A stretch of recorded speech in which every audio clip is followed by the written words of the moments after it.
আমরা প্রদেশ কংগ্রেসের পক্ষ থেকে আমরা মানবাধিকার কমিশনের কাছে আজকে এসেছি। খুব দুটি গুরুত্বপূর্ণ বিষয় এ সময়, যেটা বিশেষত স্বাস্থ্যক্ষেত্রে ঘটে গেছে। আমরা এই ক্ষেত্রে যেটা বলতে চাই যে দেশের কথা বাদ দিলে পরেও আমাদের রাজ্যে 18 সালের পর থেকে নানা পর্যায়ে নানাভাবে মানবাধিকার লঙ্ঘিত হচ্ছে। কোনো ক্ষেত্রেই সেই পরিপ্রেক্ষিতে কোনো সঠিক বিচার কোনো ক্ষেত্রে ক্ষতিগ্রস্তরা পাচ্ছে না। এবং আশ্চর্যের ঘটনা, মানবাধিকার কমিশনের যে দায়িত্ব, সেই দায়িত্বটুকু মানবাধিকার কমিশন পালন করছে না। অনেকটা মনে হয় মানবাধিকার কমিশনটা এই সময়ের মধ্যে বিজেপির একটা ইউনিটে পরিণত হয়ে গেছে। তাই দেখা গেছে, আমি অন্য সব বিষয়ে যেতে চাই না, এই গত 4 দিনের মধ্যে সকলে অবগত হয়ে গেছেন যে আইজিএম হাসপাতাল, সেই আইজিএম হাসপাতালে এক প্রসূতি মা তার গর্ভের সন্তানকে নিয়ে প্রসব করার জন্য হাসপাতালে ভর্তি হয়েছিল। 16 ঘন্টার বেশি সময় কোনো রকম চিকিৎসা, কোনো রকম পরিষেবাহীনতায় উনি কাতরাতে প্রসব যন্ত্রণা ভোগ করতে উনি মৃত্যুমুখে পতিত হন। তার 4 দিনও পার হয়নি, গতকালকে আমাদের গর্বের জিবিপি হাসপাতাল, সেই জিবিপি হাসপাতালে মেডিসিন ওয়ার্ডের মতো একটা গুরুত্বপূর্ণ ওয়ার্ডে সে একজন গুরুতর রোগাক্রান্ত পেশেন্ট, সে শৌচালয়ে গিয়েছিল। দীর্ঘ সময় শৌচালয় থেকে সে আসছে না, কিন্তু কারোর কোনো ভ্রুক্ষেপ নেই।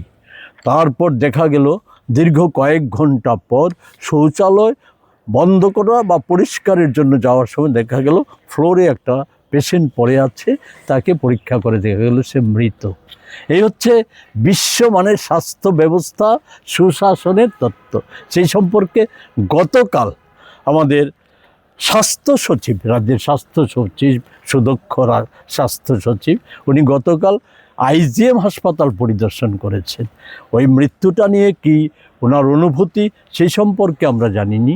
আইজিএম হাসপাতাল এবং দুর্জয়নগরের নার্সিং কলেজ পরিদর্শনের করার পর উনি যে সংবাদ মাধ্যমের কাছে যা আমরা শুনেছি, সে হচ্ছে শুধু আমাদের রাজ্যের মাননীয় চিকিৎসক, অধ্যাপক, ডাক্তার মুখ্যমন্ত্রীর গুণ কীর্তন আর আমাদের রাজ্যের স্বাস্থ্য ব্যবস্থার উন্নয়নের গল্পই উনি শুনিয়েছেন।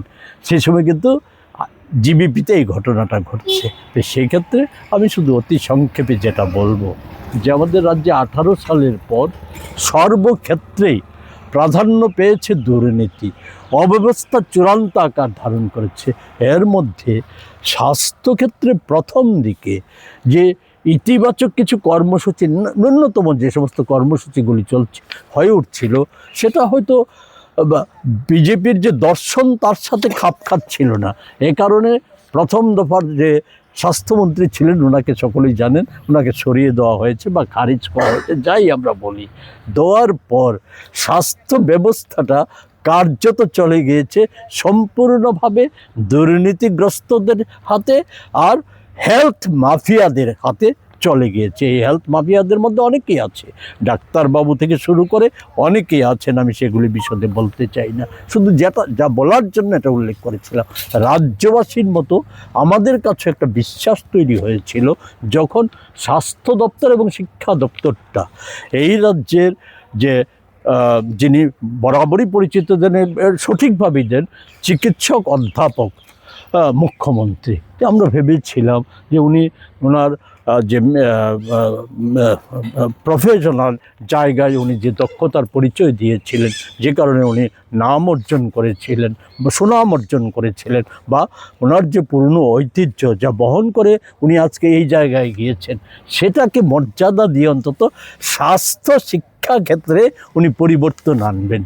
কিন্তু এই সময়ের মধ্যে আমরা এটা বলতে বাধ্য হচ্ছি, দুঃখের হলেও সত্যি, মুখ্যমন্ত্রী অন্য সব ক্ষেত্রের নয়, ওগুলি তো হতে পারে সব জায়গায়, সারা দেশেই হচ্ছে, অন্তত না যেটা সবচেয়ে মারাত্মক সেটা হচ্ছে স্বাস্থ্য এবং শিক্ষাক্ষেত্রে চরম অবনতি এই সময়ের মধ্যে হয়েছে, যা অতীতে কোনো দিন ছিল না আমাদের রাজ্যে। ফলে সেই জায়গাতে দাঁড়িয়ে কথা না বাড়িয়ে শুধু বলবো, মাননীয় মুখ্যমন্ত্রী হয়তো ওভার বার্ডেন হয়ে গেছে। আরেকটা বিষয় হচ্ছে, সেটা হচ্ছে এই, উনি কাকে রক্ষা করবেন, রাজ্যের মানুষকে না ওনার গদিকে, ওনার দলকে, ওনার কাছের লোকদের? এই নিয়ে উনি হয়তো দুটা নায় আছেন। তার জন্য আমরা দেখি এই কঠিন সময়ে এই ওনার ব্যস্ততা বেশি হচ্ছে, ওনার গদি সুরক্ষায়, ওনার যে সাথে যারা আছে রাজনৈতিকভাবে তাদেরকে সুরক্ষায় অনেক বেশি ব্যস্ত। তাই এই মা শিশুর মৃত্যুর ঘটনা নিয়ে এখন পর্যন্ত যেমন কোনো নিন্দা বাক্য ওনার মুখ থেকে শোনা যায়নি, কোনো এগুলি প্রতিরোধে বা এগুলির তদন্তে কোনো কিছু শোনা যায়নি, তেমনি গতকালের ঘটনা নিয়েও কিছু শোনা যায়নি। সেই জায়গায় আমরা সুনির্দিষ্টভাবে দাবি করেছি মানবাধিকার কমিশনের কাছে, সেটা হচ্ছে এই, মানবাধিকার কমিশন উদ্যোগী হয়ে তাদের নিজের থেকেই করা উচিত ছিল, করে না যখন আমরা দাবি জানিয়ে গেছি চেয়ারম্যানকে। দুর্ভাগ্য, চেয়ারম্যান এর চাইতে কি জরুরি কাজ আছে জানি না এত বড় ঘটনার পর।